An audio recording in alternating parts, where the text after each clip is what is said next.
It means you're getting stronger.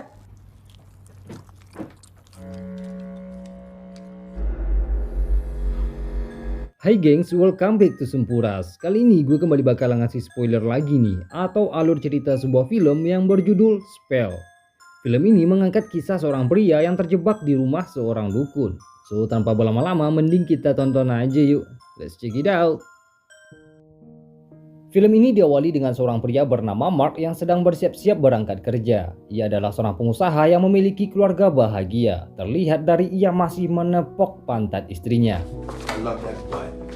Saat Mark sampai di kantor, ia mendapat sebuah telepon dari kampungnya yang memberitahukan kalau ayahnya Mark meninggal dunia. Karena kabar duka tersebut, Mark dan keluarganya memutuskan pulang kampung. Mark mengendarai pesawat pribadinya yang ditompangi oleh Feora dan dua anaknya Mark, yaitu Taedon dan Samsara. Penerbangan mereka terbilang lancar, tak ada gangguan. Karena kampungnya Mark berada di pegunungan yang jauh, ia pun berhenti di sebuah pom bensin untuk mengisi minyak. Saat di pom bensin itu, Mark masuk ke dalam toko dan Taedon yang mengisi minyak. Saat dalam toko tersebut, Mark melihat beberapa bubuk aneh kayak kemenyan gitu, dan juga sebuah tengkorak manusia.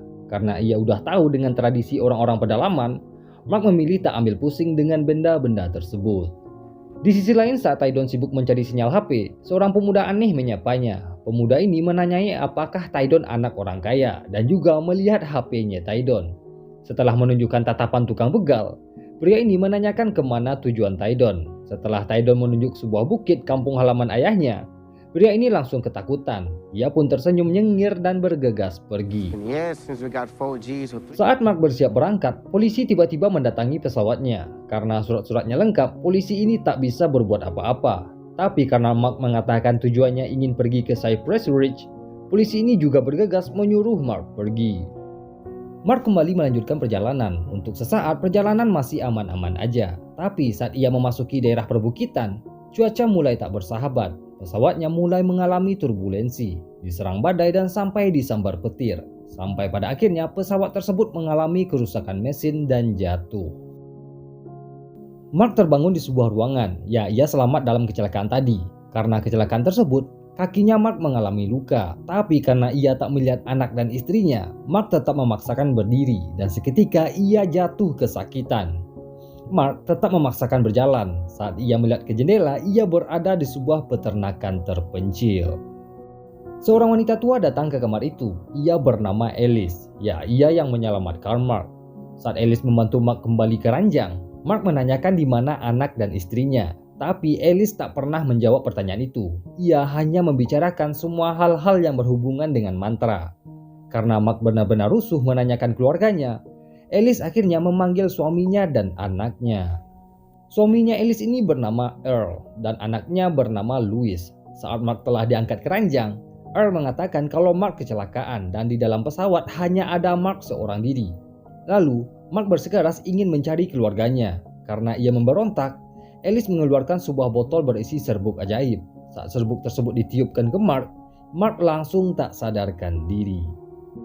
Setelah itu Alice pergi ke belakang rumah. Ia mengambil semangkuk tanah dan pakaian Mark yang telah dicuci sebelumnya. Alice membuat sebuah boneka santet menggunakan baju dan darahnya Mark ditambah beberapa bubuk menyan. Setelah itu Alice kembali menyadarkan Mark. Ia memberikan boneka santet tadi yang ia beri nama Bogeti. Ia mulai menjelaskan sihir bona fide yang ia kuasai dan bisa mengendalikan orang. Setelah menaburkan garam di jendela untuk mencegah serangan dari iblis dan serangan dari musuhnya Alice kembali pergi meninggalkan kamar tersebut. Setelah itu pada malam hari, Mark melihat cahaya terang dari jendela. Saat Mark melihat ke jendela itu, ternyata Alice dan rombongannya sedang mengadakan acara di sebuah bangunan. Karena merasa suasana sedikit aman, Mark memberanikan diri keluar dari jendela dan berjalan melalui atap. Karena ia penasaran, Mark berjalan ke gedung tempat Alice mengadakan acara melalui rongga-rongga atap yang bolong. Mark melihat Alice bersama penduduk yang lain sedang melakukan upacara adat. Saat upacara adat itu, Alice mengatakan kalau ia akan menyembuhkan semua penyakit menggunakan darah hewan. Tapi jika seandainya bulan merah telah muncul, ia akan menggunakan darah manusia yang terpilih yang tak lain dan tak bukan adalah darahnya Mark. Seandainya ritual saat bulan merah telah dilakukan, semua penyakit akan hilang dan mereka semua akan berumur panjang. Alice mulai melakukan ritualnya. Ia memotong seekor kucing hitam dan memanggil seorang wanita bisu bernama Lauren. Setelah kucing tersebut dibunuh, lidah kucing itu ditempelkan ke boneka Bugatti miliknya Loren.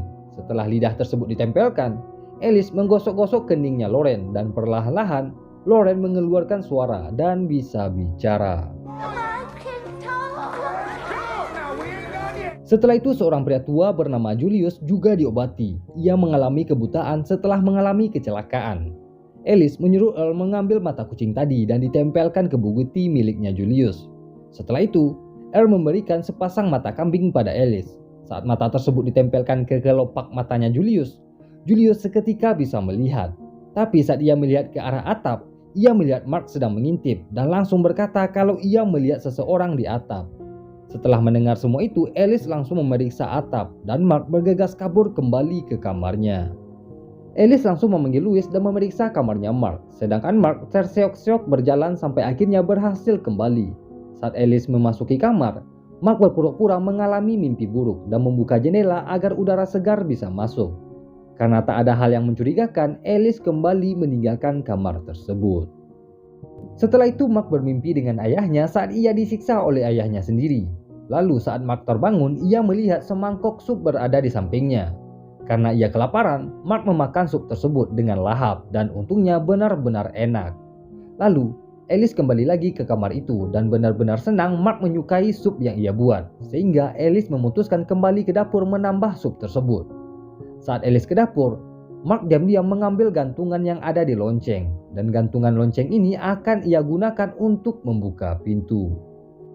Alice kembali lagi ke kamar itu dan Mark langsung menghabiskan sup tersebut. Saat sup telah habis, Alice menyisihkan tulang-tulang dari sup daging yang dimakan Mark. Lalu ia mengajak Mark bermain ramal-ramalan dengan tulang-tulang tersebut.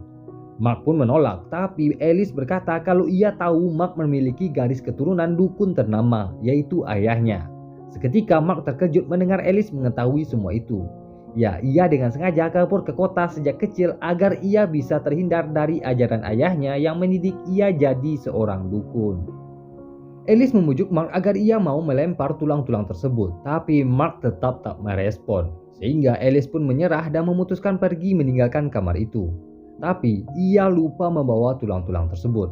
Setelah Alice pergi, Mark melihat tulang-tulang tadi dan setelah ia menyusun tulang-tulang itu, tulang-tulang tersebut adalah sebuah telapak tangan. Seketika Mark langsung muntah dan Alice kembali ke kamar mengambil tulang-tulang tersebut. Setelah Alice pergi, Mark memberanikan diri keluar dengan membuka pintu menggunakan gantungan lonceng yang ia ambil tadi. Ia diam-diam menyelinap berjalan ke bawah dan setelah semuanya aman tak ada siapapun, Mark memutuskan kabur, tapi di sisi lain, Alice kembali melihat Mark ke kamar. Karena pintu kamar terbuka dan Mark tak ada di sana, ia menyuruh Louis mencari Mark. Mark terseok-seok dan menengkak-nengkak berjalan menyusuri hutan. Setelah berjalan lumayan cukup jauh, Mark menemukan bangkai pesawatnya. Saat ia melihat pesawat tersebut, tak ada bangkai yang tersisa sedikit pun, alias tak ada mayat anak dan istrinya. Yang ada hanya darah berserakan. Setelah itu, Mark melanjutkan berjalan. Saat ia melihat sebuah gubuk, Mark berjalan ke arah gubuk tersebut. Tapi tiba-tiba Louis datang dan Mark kembali ditangkap lalu dibawa pulang. Setelah itu Mark terbangun dari tidurnya. Ia pun memutuskan berdiri melihat keluar jendela. Dan terlihatlah Alice dan Earl pergi menggunakan delman meninggalkan rumah tersebut. Setelah itu, Mark melihat kondisi kakinya. Ia pun membuka lilitan perban dan terlihatlah sebuah paku tertancap di kakinya Mark. Ngilu gue liatnya cu. Jadi, selama ini paku ini ditancapkan agar Mark merasa cedera dan tak bisa berjalan dengan bebas. Lalu, Mark langsung syok dan merintih kesakitan memegangi paku itu, termasuk gue. Ia perlahan-lahan mulai mencabut paku tersebut dan darah mulai menetes. Sumpah ngilu cu. Dan sampai pada akhirnya paku tersebut bisa dicabut dan terlihatlah sebuah besi yang kurang lebih panjangnya 15 cm. Mark kembali membalut lukanya dan keluar dari kamar. Ia mulai memeriksa semua kamar di rumah tersebut mencari anak dan istrinya. Tapi ia tak menemukan siapa-siapa. Sampai pada akhirnya Mark melihat dari jendela 3 buah makam. Dan otomatis Mark mengira makam-makam tersebut adalah kuburan anak dan istrinya. Mark langsung keluar dan memeriksa makam-makam itu. Setelah digali, ternyata isi kuburan itu hanyalah 2 ekor bangkai babi dan 1 ekor bangkai ayam. Setelah itu, Mark melanjutkan mencari ke gudang tempat Alice mengadakan upacara adat. Di dalam gudang tersebut terdapat sebuah ruang bawah tanah, dan di dalam ruang bawah tanah itu terdapat beberapa peti mati, tapi tak satu pun mayat anak dan istrinya Mark. Yang ada hanyalah mayat seorang polisi yang pisang coklatnya dipotong dan ditempelkan ke boneka Bugatti. Karena di dalam ruang bawah tanah itu terlalu banyak boneka santet alias banyaknya korban santet si Alice, Mark mulai memeriksa semua benda-benda tersebut dan terdapat sebuah foto yang diambil pada tahun 1860. Dan di dalam foto itu ada gambarnya Alice, Earl, dan Louis, yang berarti mereka bertiga telah berusia ratusan tahun dan mereka menggunakan sihir untuk memperpanjang usia mereka. Setelah itu Mark melihat sebuah buku sihir berisi mantra-mantra.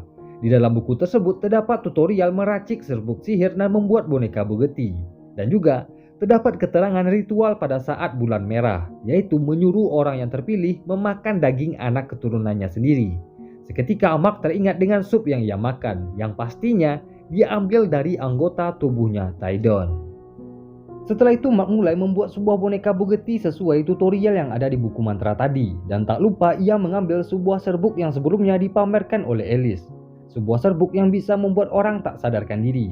Dan untuk membuat boneka Bugatti, Mark mengambil beberapa barang-barang miliknya Alice dan Louis. Dan setelah boneka Bugatti tersebut disembunyikan, ia pun kembali ke rumah.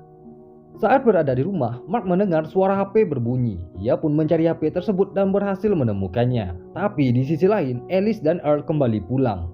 Mark pun langsung kembali ke kamarnya dan saat ia berada di kamar, Alice berteriak kalau ia akan mengganti perbannya Mark.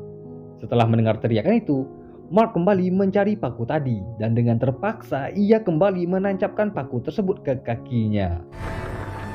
Alice kembali mendatangi Mark dan melihat kondisi kakinya. Setelah melihat luka yang kembali berdarah, Alice kembali curiga Mark mencoba melarikan diri, tapi ia tak melakukan apa-apa.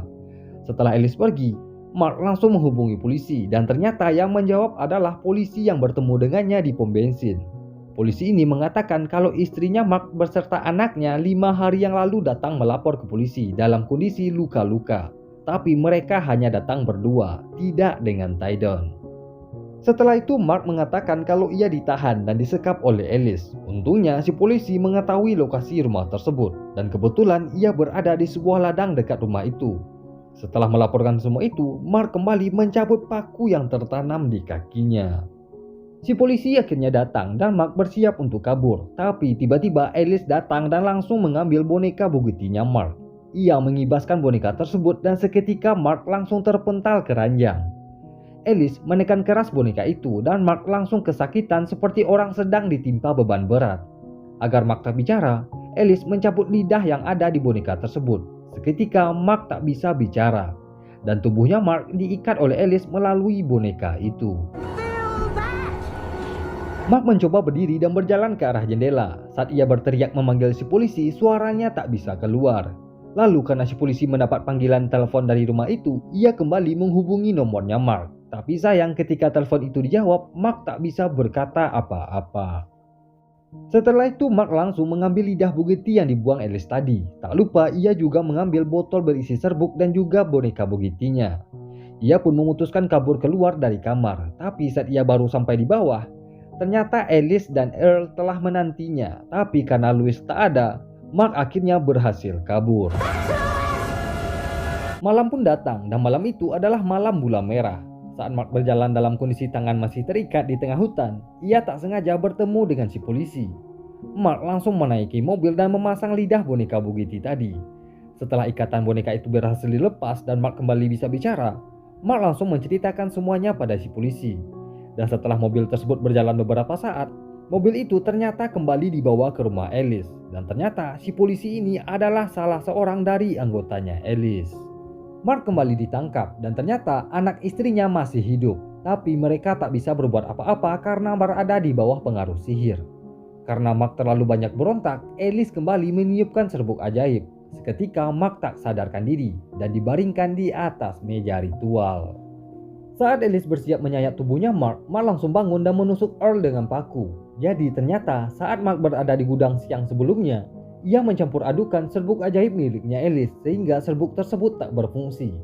Karena Earl telah dibunuh, semua orang yang ada di sana langsung kabur dan Mark menyadarkan anak istrinya dengan serbuk ajaib yang ia sembunyikan. Tapi sayang saat mereka telah sadar, Tangannya Tyden telah buntung karena dipotong dan dimakan oleh Mark. Setelah itu Mark menyuruh anak istrinya mengganjal pintu gudang lalu bersembunyi ke arah sungai. Sedangkan Mark diam-diam mengintai si polisi yang berjalan di sekitar gudang tersebut dengan melemparkan mayatnya Earl. Saat si polisi keluar dari mobil memeriksa keadaan, Mark tiba-tiba datang dan langsung menyerang si polisi sampai si polisi mati. Mark kembali ke rumah itu dan mengambil boneka Bugatti yang ia buat sebelumnya. Lalu ia memompa air dan memasukkan Bugatti tersebut ke dalam baskom. Setelah air dan Bugatti disiapkan, Mark kembali ke gudang menanti kedatangan Louis. Saat ia berkelahi dengan Louis tiba-tiba memuntahkan air yang sangat banyak. Ya, karena boneka santet tadi telah tenggelam dalam air dan Louis pun akhirnya mati. Mark mengambil semua boneka Bugatti miliknya Alice, tapi tiba-tiba Alice datang ke gudang itu. Saat Alice ingin menusuk Mark langsung meniupkan sebrok ajaib. Seketika Alice tak bisa mengendalikan tubuhnya. Lalu Mark mengeluarkan boneka Bugatti yang ia buat untuk Alice. Ia lalu memukul boneka tersebut dengan martil. Seketika Alice terpental dan kembali bisa menggerakkan tubuhnya. Api mulai menyala di dalam gudang itu setelah sebuah lampu strongkeng pecah. Lalu Mark mulai berjalan keluar dari gudang tersebut. Saat Alice mencoba berjalan keluar, Mark menaburkan garam di depan pintu gudang itu. Seketika Alice terkurung dan tak bisa keluar karena garam itu penangkal iblis. Lalu Mark berjalan pergi dan mengancam semua penduduk dengan semua Bugatti yang ia bawa. Dan sampai pada akhirnya gudang tersebut terbakar habis dan meledak. Dan Mark dan anak istrinya bertemu kembali. Dan setelah itu film aneh ini tamat. Oke geng, sekian sedikit spoiler film Spell. Gimana? Aneh gak filmnya? Nah, kalau kamu suka jangan lupa pencet tombol like-nya ya. Dan buat kamu yang belum subscribe channel ini, jangan lupa subscribe. Biar gue makin semangat upload dan kamu gak ketinggalan spoiler-spoiler film-film keren lainnya. So, thank you.